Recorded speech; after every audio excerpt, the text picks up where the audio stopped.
Cristóbal Colón creció en un mundo dominado por rutas comerciales mediterráneas, tensiones entre reinos europeos y un creciente interés por explorar nuevas vías marítimas.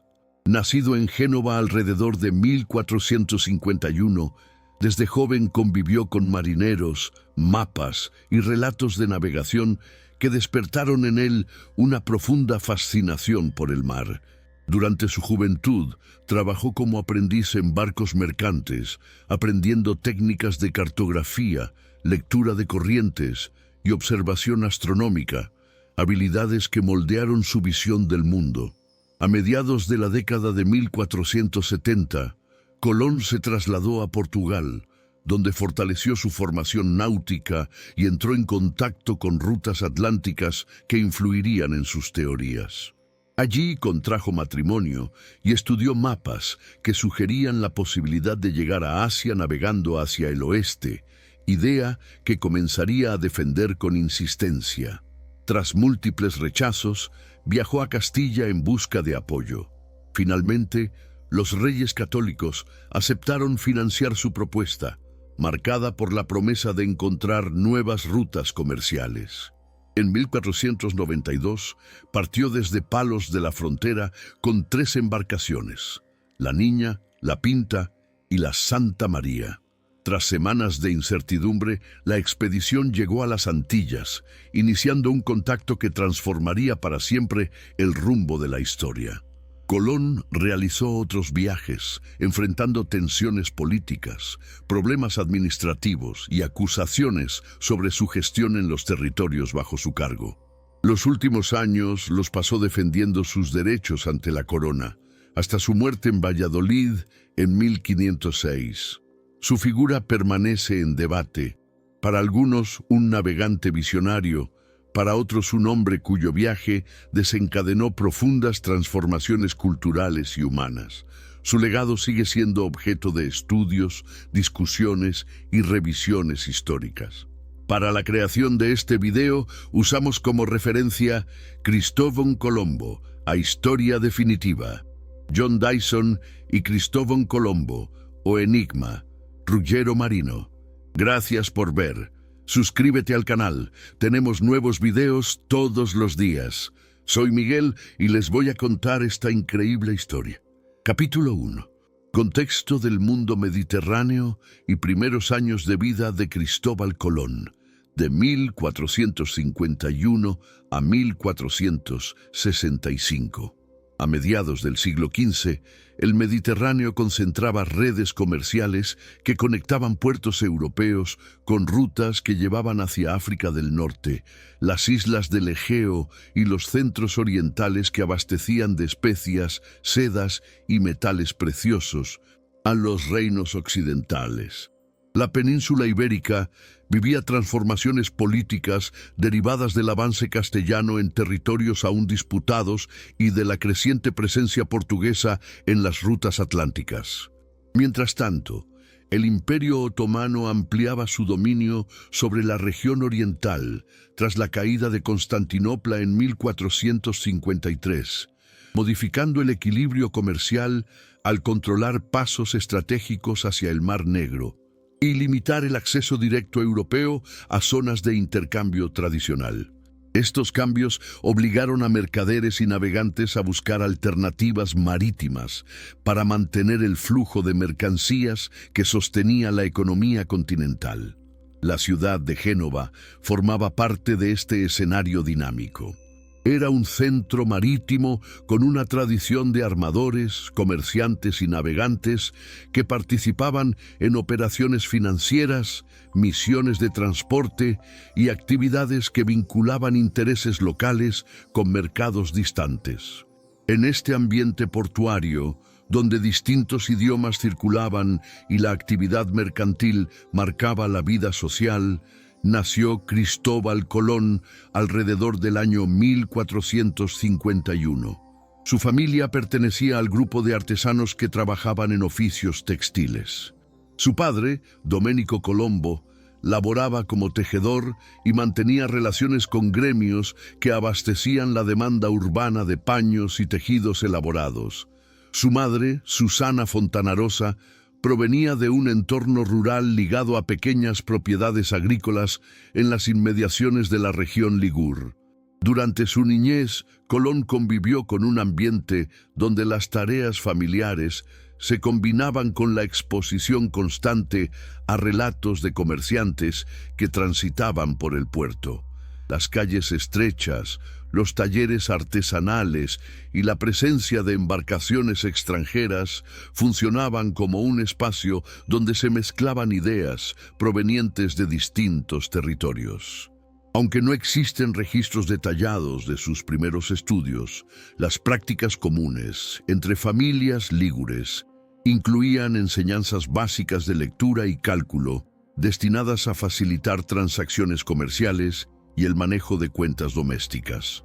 Esta formación inicial permitía a los jóvenes comprender instrucciones mercantiles, leer documentos simples y participar en actividades económicas cuando llegaban a la adolescencia. El entorno genovés ofrecía oportunidades para quienes mostraban interés por oficios relacionados con la navegación. Tripulaciones de distintas regiones se reunían en los muelles para organizar travesías que conectaban rutas costeras del Mediterráneo occidental con puntos más remotos, como Chipre, Túnez o la costa levantina, cuando las circunstancias políticas lo permitían. En ese contexto, los jóvenes observaban la logística necesaria para cargar mercancías, preparar velas, revisar cuerdas y ajustar la distribución de suministros esenciales para atravesar mares sujetos a cambios súbitos de clima. Para Colón, estas imágenes formaron parte de su contacto temprano con prácticas marítimas, aún sin participar directamente en ellas durante su niñez. A lo largo de estos años, la región experimentó modificaciones económicas impulsadas por el encarecimiento de productos orientales tras el control otomano de rutas claves. Reinos europeos incrementaron su interés por explorar soluciones que evitaran intermediarios, lo que incentivó proyectos impulsados principalmente en Portugal, que comenzaba a expandirse hacia la costa africana. En Génova, esta situación favorecía la circulación de noticias sobre expediciones, actividades de mercaderes italianos en Lisboa y avances tecnológicos que mejoraban la capacidad de navegación. La curiosidad por estos cambios formaba parte del ambiente cotidiano en el que crecieron muchos jóvenes genoveses, entre ellos Colón. La familia Colombo combinaba labores artesanales con pequeñas actividades comerciales que requerían desplazamientos cortos hacia localidades cercanas. Estos movimientos permitían conocer caminos que comunicaban la ciudad con pueblos del interior y servían para entregar mercancías en ferias locales. Estas experiencias complementaban la visión urbana con un contacto más directo con la vida agrícola, donde se observaba la producción de alimentos, el cultivo de viñedos y la elaboración de aceite. Dicha conexión entre mundo rural y urbano caracterizaba la economía ligur, y la experiencia de transitar por ambos espacios ofrecía información útil para comprender la diversidad de actividades que sostenían la región. Durante la primera mitad de la década de 1460, Génova experimentó tensiones políticas internas por disputas entre familias influyentes que buscaban controlar instituciones locales. Aunque estos conflictos no afectaban directamente a la mayoría de los artesanos, generaban inestabilidad que repercutía en la economía y en la seguridad de rutas comerciales. En paralelo, los puertos mediterráneos competían por atraer comerciantes extranjeros, y la presencia de naves procedentes de Cataluña, Aragón y Portugal era habitual en los muelles genoveses. La exposición a este movimiento internacional ofrecía a los jóvenes la oportunidad de escuchar distintos acentos, observar atuendos característicos de cada región y conocer historias que circulaban entre marineros veteranos. Hacia 1465, Cristóbal Colón alcanzó una edad en la que los jóvenes comenzaban a definir los oficios con los que contribuirían a la economía familiar. Mientras continuaba colaborando en tareas relacionadas con el trabajo textil, su interés por los puertos, los relatos de navegación y la presencia constante de embarcaciones extranjeras formaban un conjunto de influencias que marcarían su orientación futura. La combinación de un ambiente comercial activo, un contexto mediterráneo en transformación y la intensa circulación de información marítima moldeó tempranamente su visión del mundo y abrió posibilidades que iría explorando durante los años siguientes. Capítulo 2. Juventud en puertos mediterráneos, formación náutica y primeras experiencias de navegación, de 1465 a 1476. Durante la segunda mitad del siglo XV, los puertos del Mediterráneo occidental servían como espacios donde se reunían comerciantes, marineros y artesanos que participaban en actividades económicas ligadas al transporte marítimo. Génova mantenía vínculos constantes con ciudades como Savona, Pisa, Nápoles y Barcelona, lo que favorecía la movilidad de jóvenes interesados en aprender oficios vinculados con la navegación.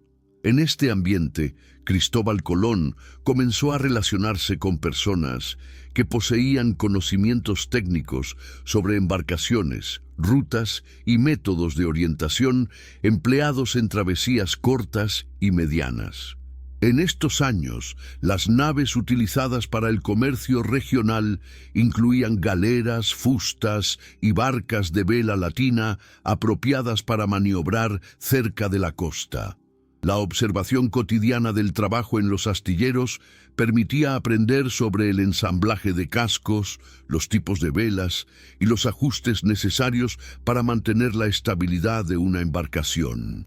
Los jóvenes que mostraban disposición podían integrarse como ayudantes en funciones menores, como el traslado de materiales, la limpieza de cubierta o la organización de provisiones básicas. Este tipo de tareas ofrecía a Colón una aproximación inicial a la vida marítima sin requerir conocimientos avanzados. A medida que participaba en actividades relacionadas con el embarque de mercancías, Colón adquirió familiaridad con productos transportados frecuentemente en la región, como aceite, vino, trigo, lanas, sal y manufacturas textiles. La manipulación de estos cargamentos permitía comprender las necesidades logísticas de cada viaje, incluyendo la distribución del peso, la protección contra la humedad y la planificación del uso de espacio. Esta experiencia, sumada al contacto con comerciantes que negociaban precios y plazos de entrega, ofreció una visión práctica sobre la complejidad del comercio marítimo. Las embarcaciones mediterráneas dependían de conocimientos transmitidos oralmente entre tripulantes veteranos. Estos incluían la lectura del cielo para identificar vientos predominantes, la observación del color del agua para reconocer profundidades aproximadas y la capacidad de interpretar cómo reaccionaban las embarcaciones ante corrientes irregulares. Jóvenes que acompañaban a tripulaciones en trayectos cortos tenían la oportunidad de presenciar estas prácticas, y Colón no fue ajeno a ellas. Su participación en travesías cercanas a la costa Ligur coincidió con un período en que los estados italianos reforzaban sus flotas para proteger rutas comerciales vulnerables ante piratas y corsarios. La circulación de barcos provenientes de Cataluña y Aragón incrementaba la presencia de navegantes que utilizaban instrumentos de orientación como la brújula, que en aquel tiempo ya era común en el Mediterráneo. La observación de su uso cotidiano permitía entender cómo los marineros combinaban este instrumento con la experiencia visual del entorno costero. Aunque su dominio técnico requería años de práctica, la exposición regular a estas herramientas contribuyó a que Colón desarrollara interés por métodos que facilitaran travesías más seguras y precisas. En esta etapa, la movilidad juvenil entre puertos mediterráneos era frecuente y Colón viajó en embarcaciones que conectaban puntos como Savona y Chios, según registros indirectos derivados de documentos mercantiles que mencionan su presencia en actividades vinculadas al transporte. Chios, bajo control genovés, funcionaba como un enclave donde se procesaba mastic, una resina muy valorada en Europa, lo que generaba un flujo constante de barcos que transportaban este producto. La experiencia de desplazarse a una isla situada lejos de la península itálica representó un contacto temprano con navegación en mar abierto, aunque todavía dentro del Mediterráneo. Los trayectos realizados durante estos años exigían resistencia física, disciplina y aprendizaje continuo. Las jornadas incluían ajustar velas, coordinar maniobras durante cambios de viento y resolver imprevistos, como averías o pérdidas de carga por movimientos bruscos. Cada viaje ofrecía nuevas observaciones sobre la interacción entre clima, embarcación y navegación, y Colón mostró disposición para integrarse en estas dinámicas crecientemente complejas. La práctica constante fortaleció su comprensión sobre los ritmos del trabajo marítimo y los factores que influían en la seguridad de un viaje. El Mediterráneo también funcionaba como un espacio donde circulaban noticias sobre conflictos armados y disputas entre potencias regionales. Durante estos años, enfrentamientos entre naves mercantes y corsarios eran comunes. Algunos registros señalan que Colón pudo haber estado relacionado con convoyes que protegían embarcaciones comerciales, lo que permitía presenciar estrategias defensivas básicas, como el uso de formaciones cerradas o maniobras diseñadas para evitar enfrentamientos directos. Estas experiencias, aunque no detalladas en documentos de la época, se infieren a partir de su presencia en naves que formaban parte de rotas frecuentemente atacadas.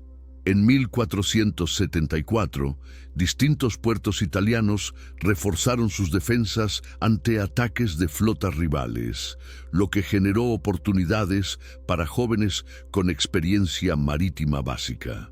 Colón participó en actividades vinculadas a embarcaciones genovesas que escoltaban mercancías destinadas a mercados occidentales. La participación en estas operaciones exigía obedecer instrucciones precisas de capitanes encargados de coordinar movimientos entre barcos que debían mantener comunicación visual constante. El trabajo en estas tareas reforzaba habilidades prácticas que solo se podían adquirir mediante observación directa y participación activa. Hacia 1476, Colón formaba parte de tripulaciones que realizaban travesías más extensas en el Mediterráneo occidental. Ese año, según documentos que mencionan su nombre en relación con una flota genovesa, participó en una operación que terminó en un ataque cerca de la costa portuguesa.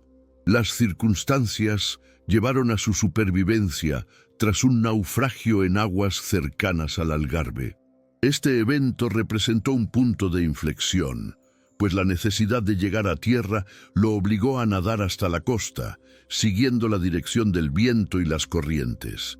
La llegada a territorio portugués marcaría el final de esta etapa mediterránea y abriría una fase completamente distinta en su vida, vinculada al Atlántico y a proyectos de mayor alcance. Capítulo 3. Colón en Portugal, matrimonio, estudios de cartografía y proyectos de navegación atlántica. De 1476 a 1484. La llegada de Cristóbal Colón a territorio portugués, después del naufragio ocurrido alrededor del año de 1476, Coincidió con un periodo en el que Portugal se consolidaba como la principal potencia marítima del Atlántico. Desde la corte de Lisboa se organizaban expediciones destinadas a recorrer la costa africana, cartografiar islas recientemente incorporadas al dominio portugués y reforzar la presencia del reino en regiones como Madeira, Cabo Verde y Guinea. Este ambiente ofrecía oportunidades para marineros procedentes de distintas regiones europeas que buscaban integrarse a actividades vinculadas con la navegación oceánica. Colón se estableció en Lisboa, donde circulaban mapas, portulanos y relatos elaborados por pilotos que regresaban de viajes africanos. El contacto constante con estos navegantes permitió conocer métodos poco frecuentes en el Mediterráneo, como la navegación aprovechando vientos alisios, la planificación de rutas de retorno amplias y el uso de instrumentos adaptados a travesías oceánicas. En un espacio donde se reunían mercaderes, armadores y cosmógrafos, adquirió conocimientos que ampliaron su comprensión del mar abierto y de los desafíos que imponían distancias mayores a las recorridas durante su juventud. Durante su estancia en Portugal, Colón colaboró en actividades comerciales relacionadas con el archipiélago de Madeira. Las rutas entre Lisboa y Funchal ofrecían experiencia en navegación atlántica, donde la distribución de vientos y corrientes difería de lo observado en el Mediterráneo. La observación del comportamiento de las carabelas, la coordinación de maniobras largas y la necesidad de calcular tiempos de travesía con márgenes amplios permitieron que desarrollara habilidades cada vez más especializadas.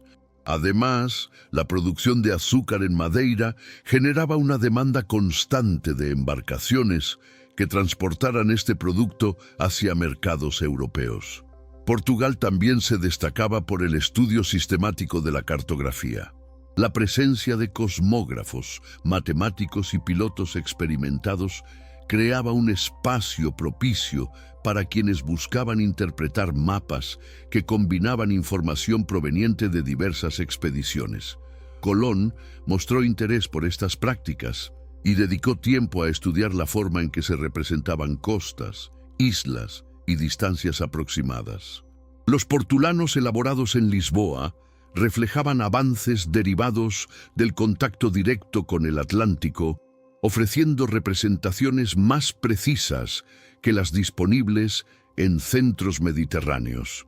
En este periodo contrajo matrimonio con Filipa Moniz Perestrelo, miembro de una familia ligada a la Orden Militar de Santiago y vinculada a la administración de la isla de Porto Santo. El matrimonio le permitió acceder a documentos que habían pertenecido a Bartolomeu Perestrelo, figura importante en los primeros procesos de colonización del archipiélago madeirense. Entre estos materiales se encontraban apuntes sobre vientos, corrientes y observaciones de pilotos que habían explorado zonas próximas a las islas. La revisión de esta información reforzó su interés por rutas occidentales y lo llevó a reflexionar sobre la posibilidad de llegar a tierras situadas más allá del Atlántico. Durante su estancia en Porto Santo, Colón observó fenómenos naturales que alimentaron su curiosidad. En ocasiones, restos de maderas talladas y semillas desconocidas llegaban a la costa arrastradas por corrientes procedentes del oeste. Estos indicios sugerían la existencia de tierras no registradas en los mapas europeos. Aunque tales señales no constituían pruebas concluyentes, estimularon cálculos sobre distancias y direcciones que podrían permitir la realización de un viaje transoceánico. Estas reflexiones coincidían con relatos transmitidos por marineros que afirmaban haber observado fenómenos similares en travesías atlánticas. El nacimiento de su hijo Diego, ocurrido alrededor del año de 1480, añadió una dimensión familiar a esta etapa. La vida en Lisboa combinaba responsabilidades domésticas con tareas marítimas, mientras Colón continuaba participando en viajes comerciales hacia Madeira, las Azores y puertos del norte de la península ibérica. Cada travesía aportaba nuevas observaciones sobre el comportamiento del Atlántico y la experiencia acumulada reforzaba su convicción de que era posible planear un proyecto más ambicioso que las rutas habituales. A comienzos de la década de 1480, Portugal intensificó la exploración de la costa africana. Las expediciones dirigidas hacia el Golfo de Guinea y hacia regiones más allá del Cabo de Buena Esperanza requerían recursos considerables y una red de pilotos experimentados.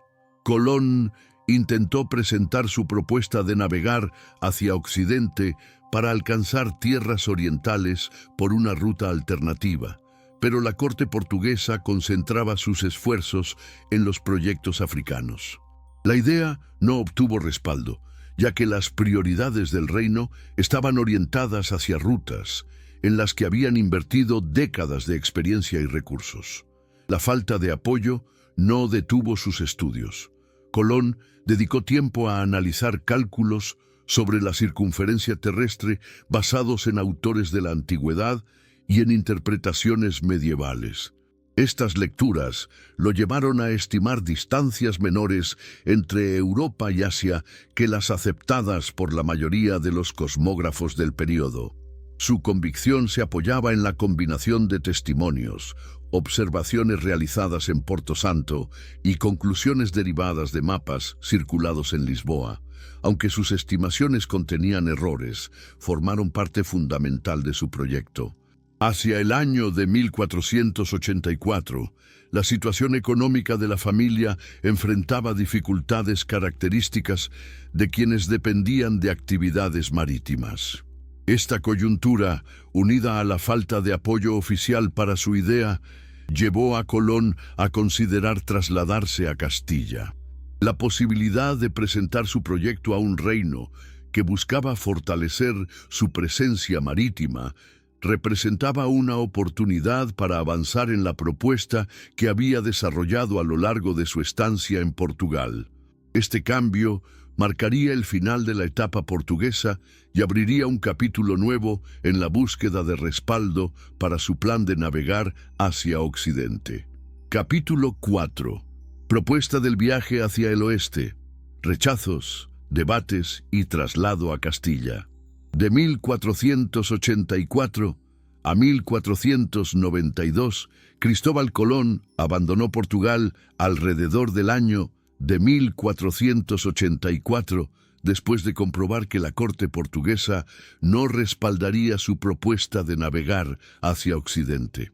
El reino concentraba sus recursos en expediciones a lo largo de la costa africana, mientras que los cosmógrafos del entorno regio consideraban inexactos sus cálculos sobre la distancia que separaba a Europa del extremo oriental de Asia.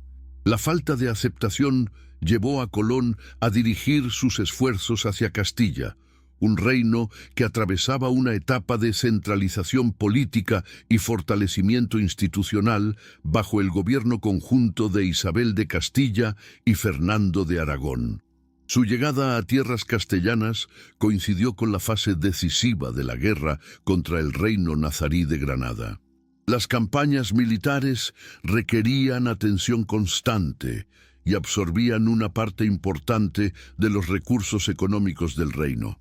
Aún así, Castilla mantenía interés en ampliar su presencia marítima para competir con Portugal, que había avanzado de manera significativa en rutas atlánticas. Este contexto abrió la posibilidad de que nuevas iniciativas náuticas fueran consideradas cuando el conflicto granadino llegara a su fin. Colón se estableció inicialmente en el entorno de Huelva y Sevilla, donde encontró apoyo en religiosos del monasterio de la Rábida. Frailes como Fray Juan Pérez y Fray Antonio de Marchena escucharon su propuesta, revisaron sus argumentos y consideraron que valía la pena presentarlo ante miembros influyentes de la corte. La visión cosmográfica que Colón expuso Incluía interpretaciones de textos antiguos, mapas portugueses y reflexiones realizadas en Porto Santo sobre señales que, en su opinión, indicaban la presencia de tierras más al oeste de lo representado en los portulanos de la época. En el año de 1486, Colón presentó su proyecto ante una junta de expertos reunida por mandato de los reyes católicos.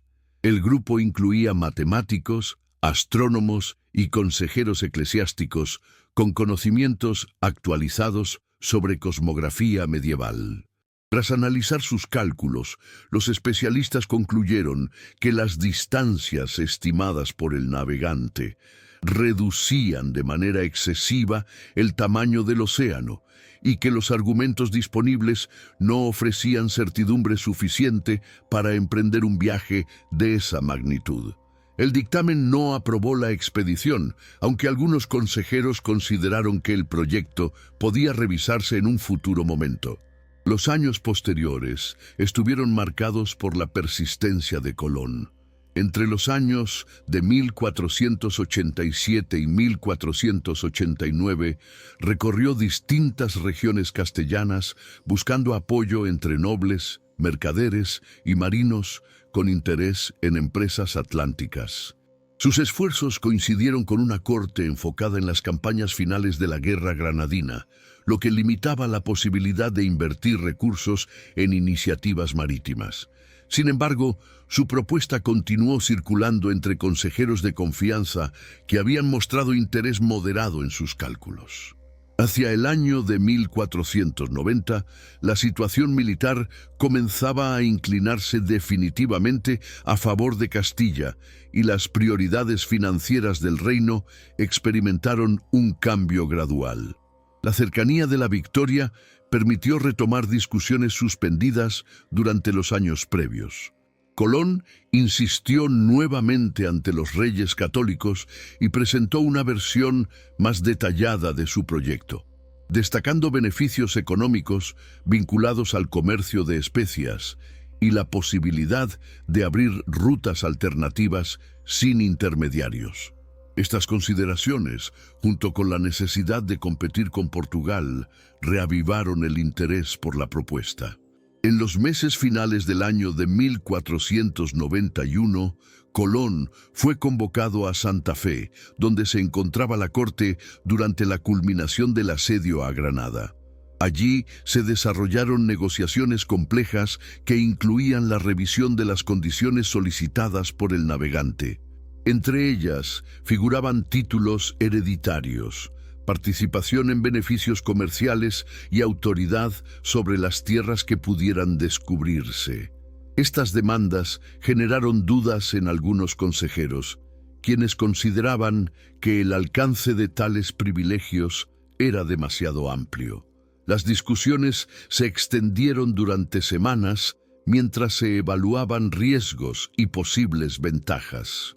El 2 de enero del año de 1492, con la rendición definitiva del reino nazarí, Castilla alcanzó un punto fundamental de estabilidad política. Este triunfo liberó recursos y permitió consolidar un nuevo escenario para proyectos marítimos. En ese contexto, la propuesta de Colón ganó fuerza como una oportunidad estratégica para ampliar la influencia castellana más allá de Europa.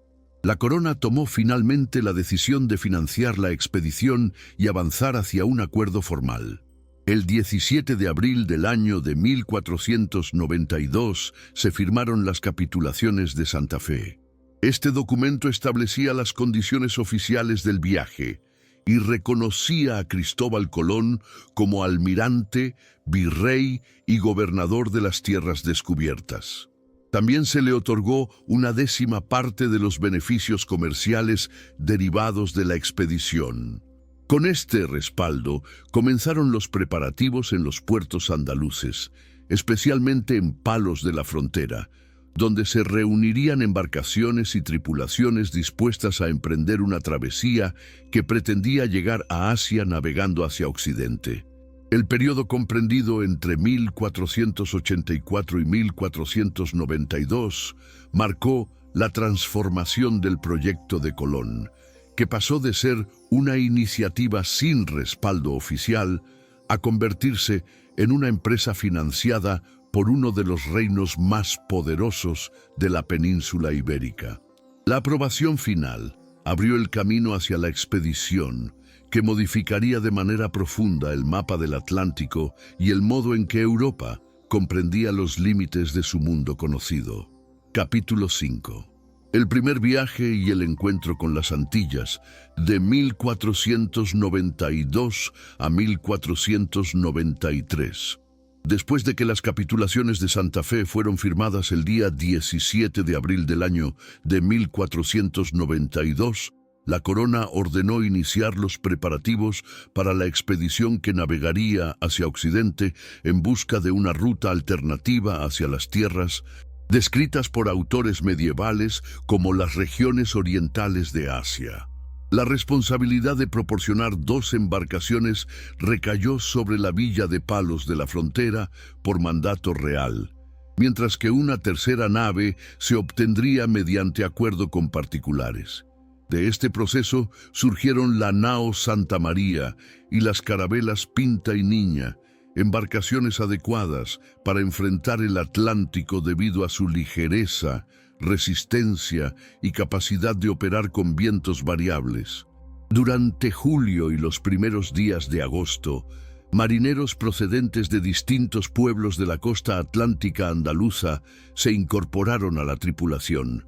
Entre los participantes se encontraban pilotos con experiencia en rutas africanas, carpinteros de ribera, intérpretes y marineros jóvenes que aspiraban a obtener beneficios económicos o reconocimiento profesional. La partida se realizó el 3 de agosto del año de 1492, cuando las 3 naves abandonaron Palos con rumbo a las Islas Canarias. La llegada al archipiélago canario tuvo lugar a finales de aquel mismo mes. Las naves fondearon en la isla de La Gomera, donde se efectuaron reparaciones necesarias, especialmente en la carabela Pinta, cuyo timón había quedado inutilizado durante la travesía inicial. La estadía permitió reabastecer agua, leña y alimentos, así como ajustar velas y reforzar aparejos antes de internarse en mar abierto. El 6 de septiembre del año de 1492, la flotilla partió de Canarias, aprovechando los vientos alisios que soplaban con constancia desde el noreste hacia regiones occidentales. A partir de entonces, comenzó la etapa más prolongada e incierta del viaje. La navegación se desarrolló sobre un océano sin accidentes visibles, guiada únicamente por los vientos, la posición de las estrellas y el uso de instrumentos náuticos que permitían conservar un rumbo relativamente estable. La ausencia de referencias terrestres generó inquietudes entre algunos marineros, especialmente cuando los días transcurrían sin señales claras de tierra. Colón registraba la distancia recorrida en 2 versiones, una para uso personal y otra reducida para la tripulación, práctica que buscaba evitar desánimo o rumores de motín. En los primeros días de octubre del año de 1492, aparecieron indicios de proximidad a tierra firme. Tripulantes observaron ramas flotantes, juncos frescos y aves que rara vez se alejaban de las costas. Estos signos fortalecieron la esperanza de llegar pronto a una región continental o insular. Finalmente, en la madrugada del 12 de octubre del año de 1492, Rodrigo de Triana, marinero de la carabela Pinta, avistó la silueta de una isla. Las naves se aproximaron con cautela y fondearon cerca de sus playas. Los habitantes de la isla recibieron a los recién llegados con curiosidad y sin hostilidad inicial. Colón exploró la región costera, observó cultivos, materiales de vivienda y utensilios elaborados con técnicas que no tenían precedentes en Europa. Registró cada detalle en un diario que entregaría posteriormente a la corona. Convencido de haber alcanzado tierras cercanas a las regiones asiáticas descritas por autores medievales, continuó navegando hacia otras islas del archipiélago antillano en busca de señales de grandes reinos o mercados organizados. Durante noviembre del año de 1492, la flotilla exploró costas extensas, bahías profundas y zonas habitadas por comunidades que mantenían redes de intercambio regional. Las observaciones incluyeron la estructura de canoas, herramientas agrícolas, sistemas de pesca y plantas cultivadas en áreas tropicales. Aunque Colón no encontró ciudades ni rutas comerciales semejantes a las descritas en los textos europeos sobre Asia, consideró que navegaba por territorios periféricos de esas supuestas regiones. En la noche del 24 de diciembre del año de 1492, la nao Santa María encalló en un banco de arena cercano a la isla que él nombró La Española. A pesar de los esfuerzos por retirar la embarcación, el casco quedó irreparablemente dañado. Con la madera del naufragio se levantó una pequeña estructura fortificada, llamada Fuerte de Navidad, donde dejó un grupo de hombres encargado de mantener contacto con las comunidades locales y custodiar los bienes que no pudieron ser transportados de regreso. El 4 de enero del año de 1493, las carabelas Niña y Pinta emprendieron el retorno hacia Castilla. La travesía de regreso enfrentó tormentas intensas, vientos cambiantes y separaciones temporales entre las naves. La Niña, capitaneada directamente por Colón, logró mantenerse a flote durante episodios de mar agitada y llegó a aguas portuguesas a comienzos de marzo. Finalmente, el 15 de marzo del año de 1493, la Niña entró en el puerto de Palos de la Frontera. La noticia del regreso se difundió rápidamente por Andalucía y posteriormente por la corte. Los testimonios, objetos y descripciones recogidos durante la expedición despertaron interés político y económico, pues revelaban la existencia de territorios hasta entonces desconocidos para Europa y abrían la posibilidad de futuras expediciones con fines comerciales y estratégicos. Capítulo 6. El segundo viaje, establecimientos iniciales y tensiones administrativas, de 1493 a 1496. Tras el regreso del primer viaje el 15 de marzo del año de 1493, la corona castellana inició de inmediato los preparativos para una expedición mucho mayor. El objetivo era consolidar presencia estable en las islas visitadas anteriormente, establecer un asentamiento permanente y evaluar su potencial económico. Durante los meses posteriores se reunieron artesanos, soldados, agricultores, clérigos, intérpretes y funcionarios destinados a organizar la administración en territorio antillano. La expedición partió del puerto de Cádiz el 25 de septiembre del año de 1493, integrando una de las flotas más grandes enviadas hasta ese momento por un reino europeo hacia el Atlántico. El convoy estaba compuesto por más de una docena de embarcaciones y transportaba animales domésticos, semillas, herramientas, armas, provisiones y material destinado a construir edificaciones en los nuevos territorios. Tras una breve escala en las Islas Canarias, a comienzos del mes de octubre, la flota retomó el rumbo occidental impulsada por los vientos alisios. El 3 de noviembre del año de 1493, los vigías avistaron nuevamente tierras caribeñas. La abundancia de vegetación tropical, las corrientes cálidas y el ambiente húmedo contrastaban con las condiciones europeas y recordaban algunas observaciones del primer viaje, aunque ahora la expedición tenía un carácter mucho más estructurado. Colón se dirigió hacia el norte de la isla, donde había dejado un destacamento en el Fuerte de Navidad. Cuando llegaron el 27 de noviembre del año de 1493, Hallaron la construcción destruida y ningún sobreviviente del grupo que había quedado allí el año anterior. Los restos indicaban enfrentamientos graves. Este hallazgo modificó de manera inmediata la relación con las comunidades locales, generando un ambiente de desconfianza que influiría en los acontecimientos posteriores. Ante esta situación, Colón decidió fundar un asentamiento nuevo.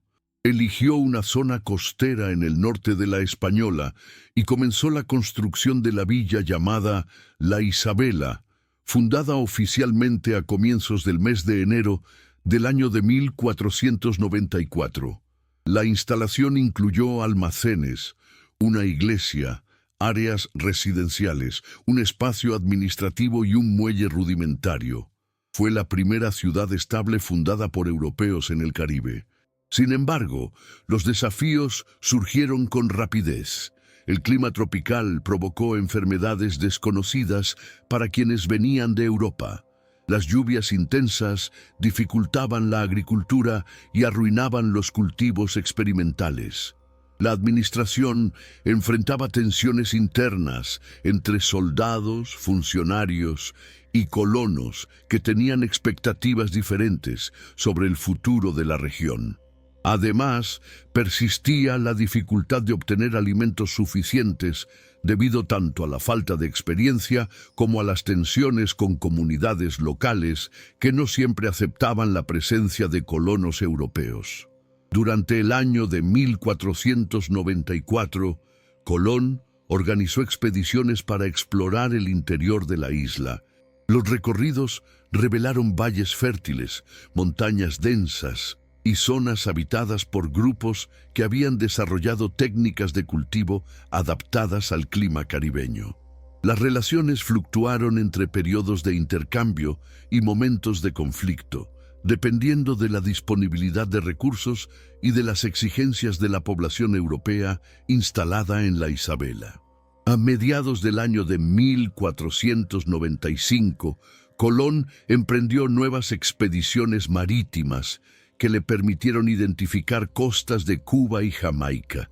Estas travesías proporcionaron información valiosa para futuros mapas atlánticos, ya que permitieron registrar corrientes, condiciones climáticas y patrones de navegación empleados por poblaciones locales. Ese mismo año llegó a la Española una flotilla enviada desde Castilla. La corona había recibido informes contradictorios sobre la situación en el asentamiento, por lo que envió funcionarios encargados de evaluar las condiciones reales. Los inspectores observaron enfermedades, disputas internas y dificultades administrativas, elementos que posteriormente influirían en la política real hacia la colonia y en la revisión del papel de Colón como administrador. A comienzos del año de 1496, la situación en la Isabela se deterioró debido a la falta de alimentos, la propagación de enfermedades y las tensiones crecientes entre colonos. Ante estas condiciones, se decidió trasladar parte de la población hacia regiones con mejores tierras para cultivo. El propio Colón consideró necesario regresar a Castilla para presentar un informe detallado a los reyes católicos y solicitar recursos adicionales. El viaje de regreso se inició hacia finales del mes de marzo del año de 1496, en una travesía marcada por tormentas intensas que obligaron a realizar maniobras constantes. Finalmente, la embarcación en la que viajaba alcanzó puertos peninsulares, permitiéndole exponer ante la corona la situación real de la colonia antillana y solicitar apoyo para reorganizar la administración. Este periodo, comprendido entre 1493 y 1496, marcó el establecimiento del primer asentamiento castellano en el Caribe, así como el inicio de tensiones administrativas que influirían en decisiones políticas de años posteriores. Capítulo 7. El tercer viaje, conflictos políticos y su detención en Castilla, De 1496 a 1500, Cristóbal Colón volvió a Castilla hacia finales del mes de junio del año de 1496, en un contexto cargado de tensiones administrativas. Durante su ausencia en la Española habían surgido conflictos entre colonos, funcionarios reales y comunidades locales, lo que llevó a la corona a revisar con atención las decisiones tomadas por el almirante. Los preparativos para una nueva expedición se prolongaron por meses debido a disputas logísticas y desacuerdos entre los responsables de reunir los recursos. Finalmente, la flota para el tercer viaje zarpó del puerto de Sanlúcar de Barrameda el 30 de mayo del año de 1498, iniciando una ruta distinta a la de los dos viajes anteriores. Tras una escala corta en las Islas Canarias a mediados del mes de junio del año de 1498, las embarcaciones retomaron su rumbo hacia Occidente. A comienzos del mes de julio de ese mismo año, la expedición avistó una línea de costa desconocida para Europa. Se trataba del continente sudamericano, aunque Colón no dimensionó la magnitud del territorio que observaba. En sus diarios describió montañas, desembocaduras amplias y corrientes de agua dulce que fluían desde el interior continental, interpretándolas como señales de proximidad a regiones descritas en escritos medievales. Durante los primeros días del mes de agosto del año de 1498, la flota llegó nuevamente a la Española. Allí Colón encontró una situación crítica: disputas internas, falta de alimentos suficientes, tensiones económicas y conflictos surgidos por la convivencia forzada entre colonos y comunidades locales. Los desacuerdos entre oficiales, soldados, agricultores y comerciantes crecían cada semana, complicando cualquier intento de reorganización. En el transcurso del segundo semestre del año de 1498, Colón intentó restablecer la disciplina mediante normas administrativas y medidas destinadas a asegurar provisiones. Sin embargo, la división interna entre los colonos, sumada a quejas enviadas directamente a Castilla, debilitó la autoridad del almirante.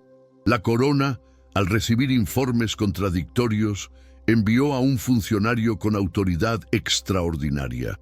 Francisco de Bobadilla fue designado comisionado real y llegó a la Española el 23 de agosto del año de 1499. Al desembarcar, encontró cárceles llenas, disputas violentas y un clima de descontento general. Durante varios días, Bobadilla escuchó testimonios de colonos descontentos y revisó documentos que describían dificultades en la administración.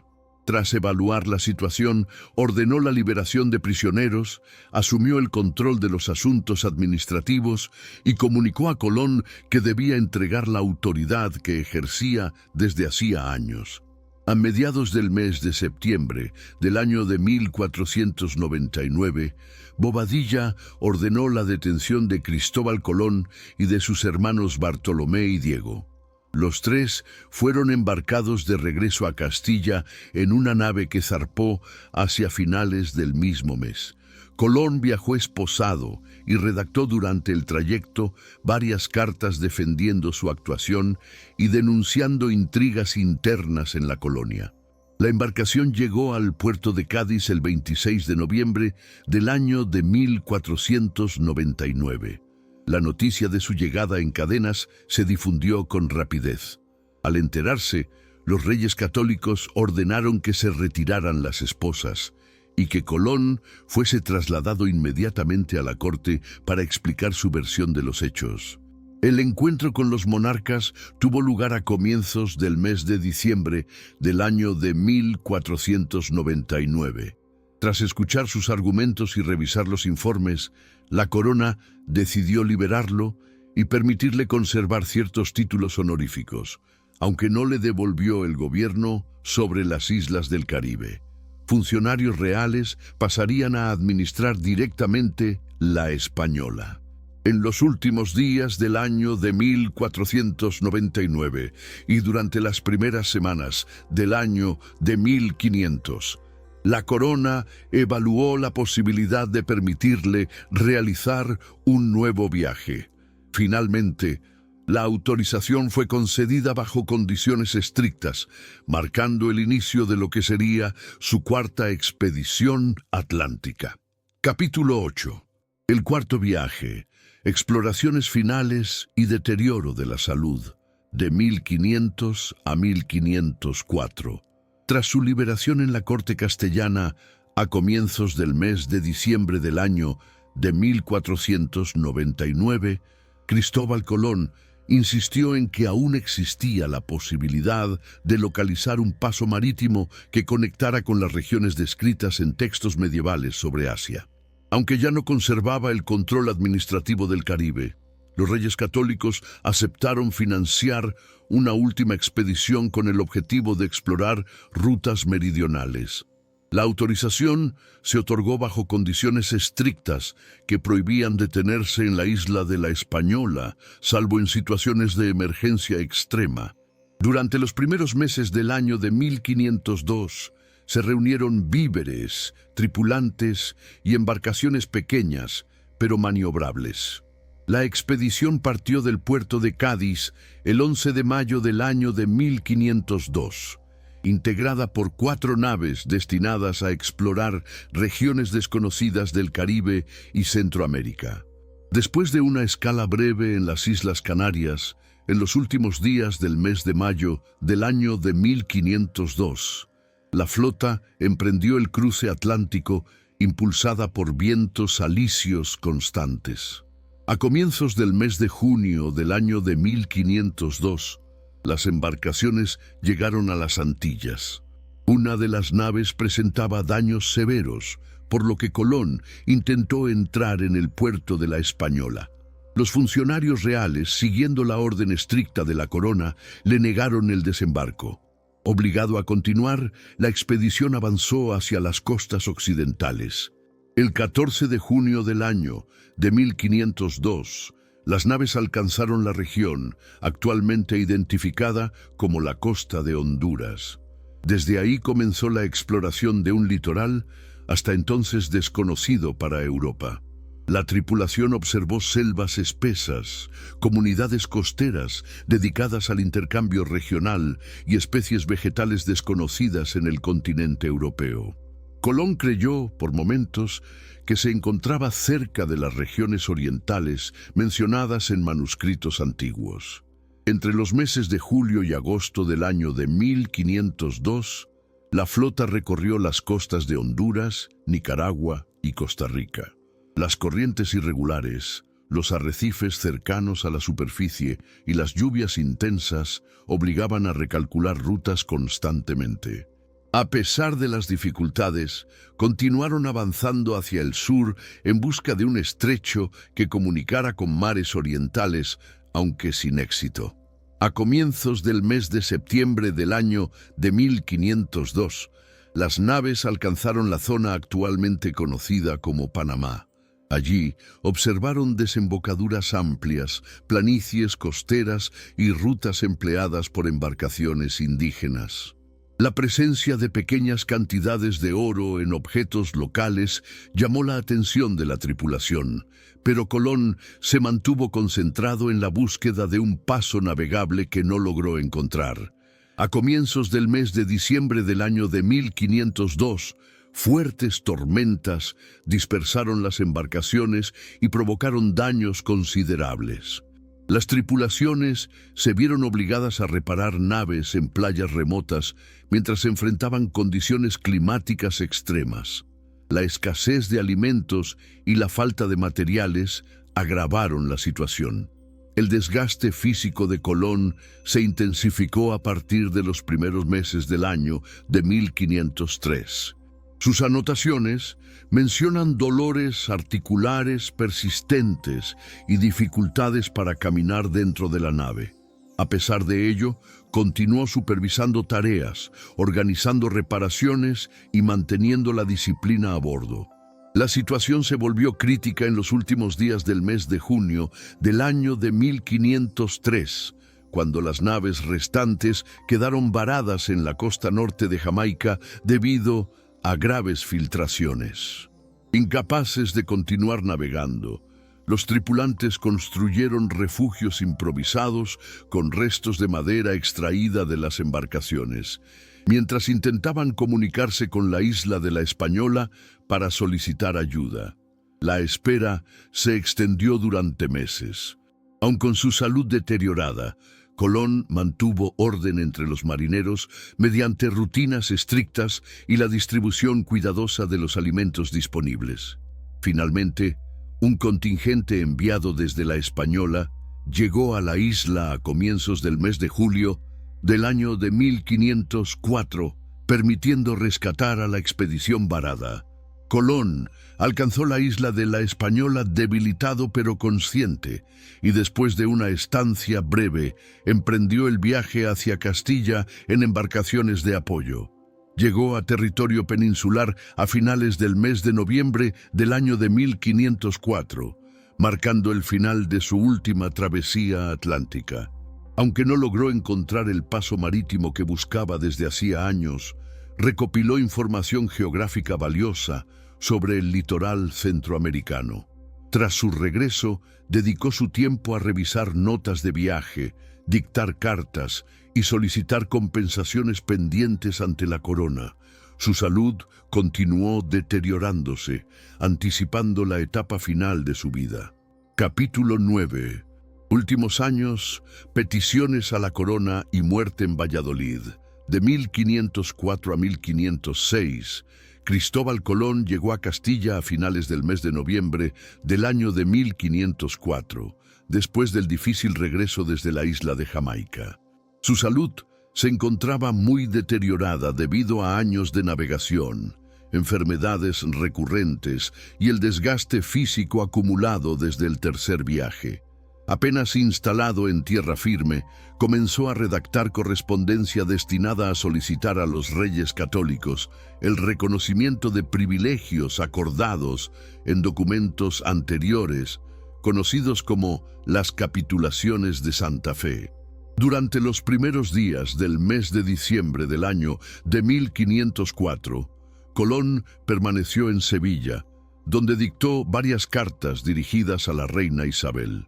En ellas describió el estado de su salud, los esfuerzos realizados durante el cuarto viaje y la necesidad de que se respetaran los derechos otorgados por la corona antes de su detención en La Española.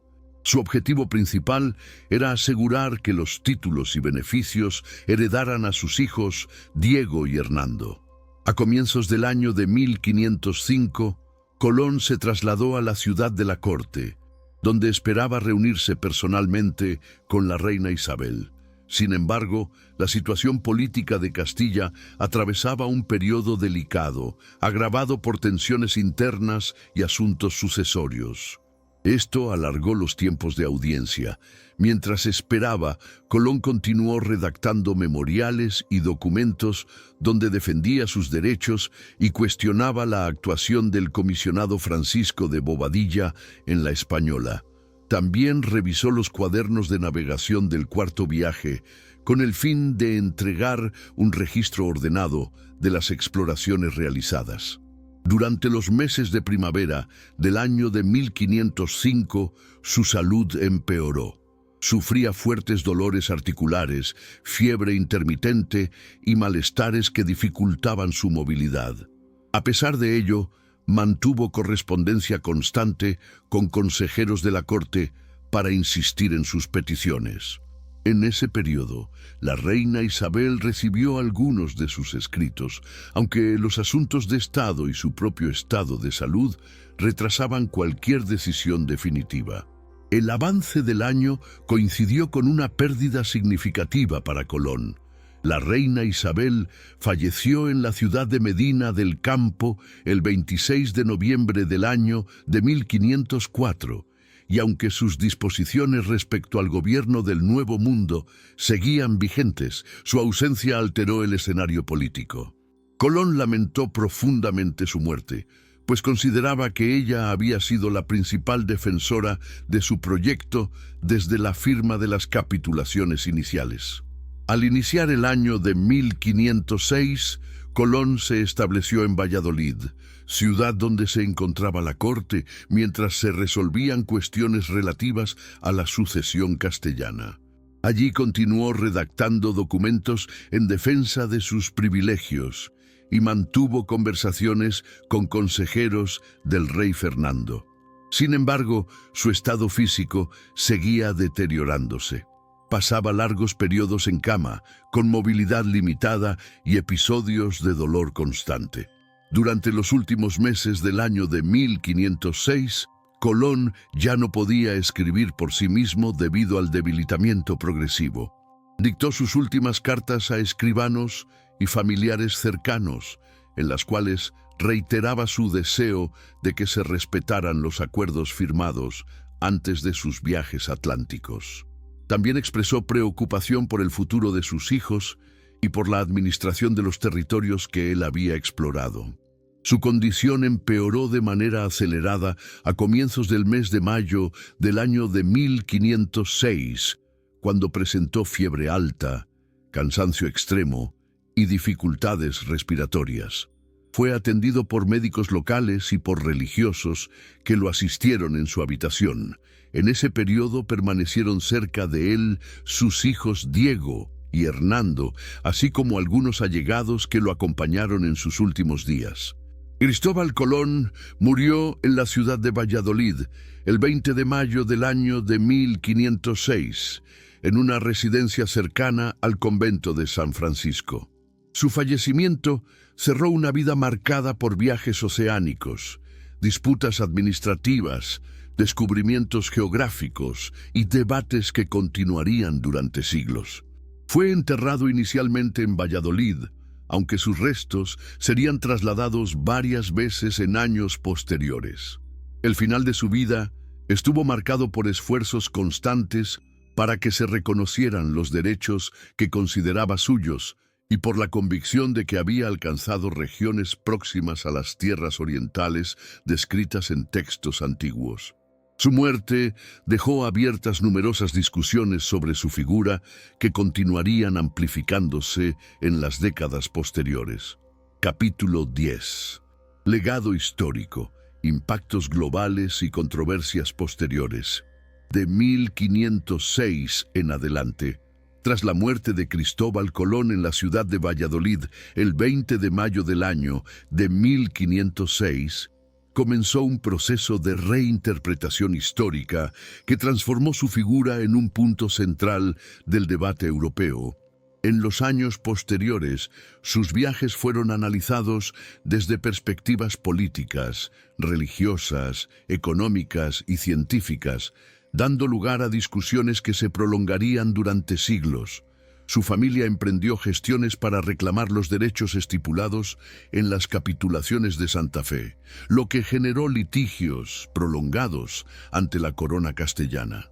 Poco después de su fallecimiento, sus restos fueron trasladados desde Valladolid a la ciudad de Sevilla en los años inmediatamente posteriores a 1506, cumpliendo disposiciones familiares. Este traslado marcó el comienzo de una serie de movimientos posteriores, ya que sus descendientes aspiraban a que sus restos reposaran en territorios vinculados a su legado atlántico. Con el paso del tiempo, aquellos restos serían trasladados nuevamente hacia la isla de la Española en un proceso que continuaría siendo objeto de controversia histórica. A lo largo del siglo XVI, el impacto de los viajes realizados por Colón fue ampliamente perceptible.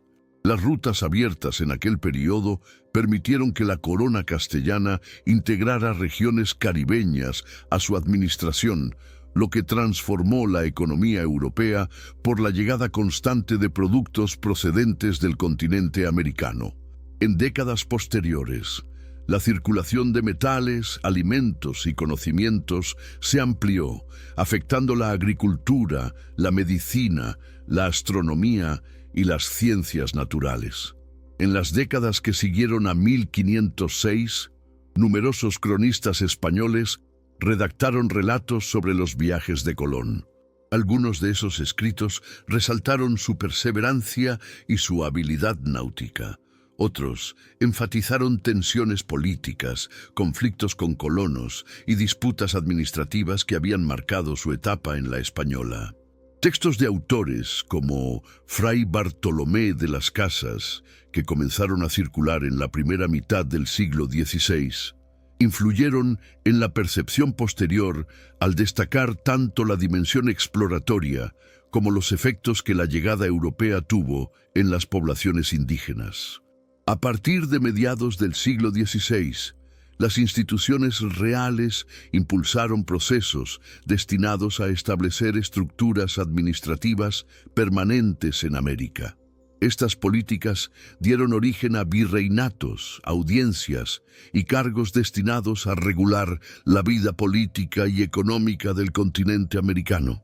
En estos desarrollos, la figura de Colón aparecía como referencia inicial, aunque las responsabilidades administrativas se habían desplazado hacia funcionarios con formación jurídica y militar.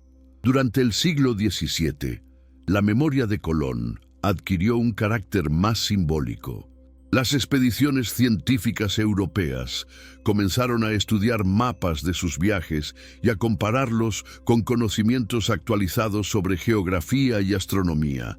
Su nombre aparecía en obras que analizaban el desarrollo de técnicas de navegación y en discusiones sobre la expansión europea hacia ultramar.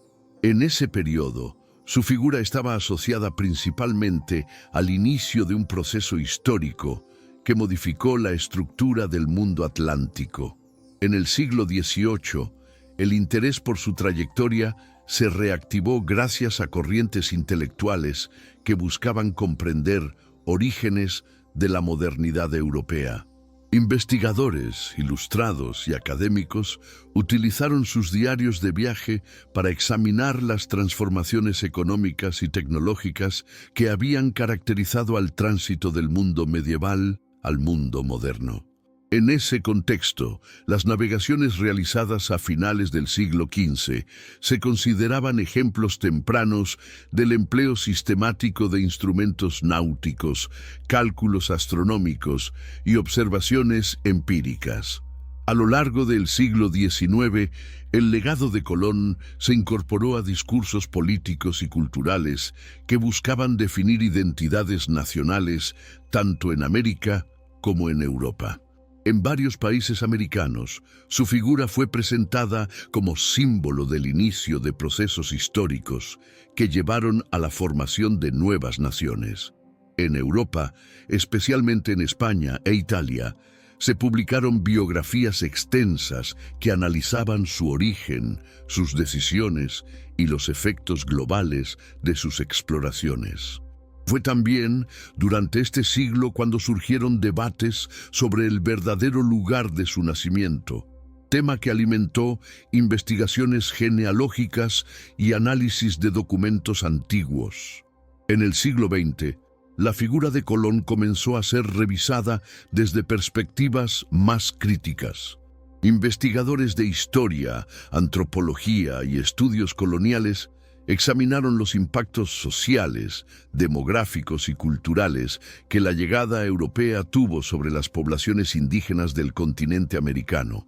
Esta revisión dio lugar a debates intensos sobre consecuencias de la expansión atlántica, los cambios en estructuras políticas locales y los procesos de conquista que se desarrollaron posteriormente. En estas discusiones, Colón aparece como una figura compleja. Por un lado, un navegante que impulsó un cambio global. Por otro, un actor dentro de dinámicas coloniales que produjeron efectos severos en sociedades americanas. Durante las primeras décadas del siglo XXI, los estudios históricos continuaron ampliándose con perspectivas interdisciplinarias que combinaban análisis arqueológicos, lingüísticos y documentales. La figura de Colón siguió siendo tema de debate en contextos académicos, culturales y políticos. Algunos países reajustaron celebraciones tradicionales, mientras otros revisaron los significados atribuidos a monumentos y conmemoraciones relacionadas con él. El legado de Cristóbal Colón se mantiene como un campo de estudio en constante revisión. Las rutas abiertas a finales del siglo XV modificaron la estructura del comercio mundial, transformaron la cartografía europea y conectaron continentes que habían permanecido aislados durante milenios. Al mismo tiempo, dieron lugar a procesos de colonización que alteraron de manera profunda la historia social y cultural del continente americano.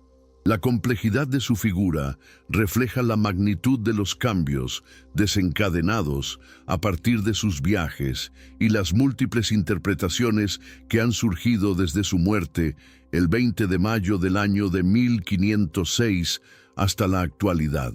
Entonces, llegamos al final de otro video. Si te gustó, suscríbete al canal, compártelo en las redes sociales. Esto nos ayuda a mantener este canal activo. Aquí tenéis otro video que os gustará. Nos vemos allí.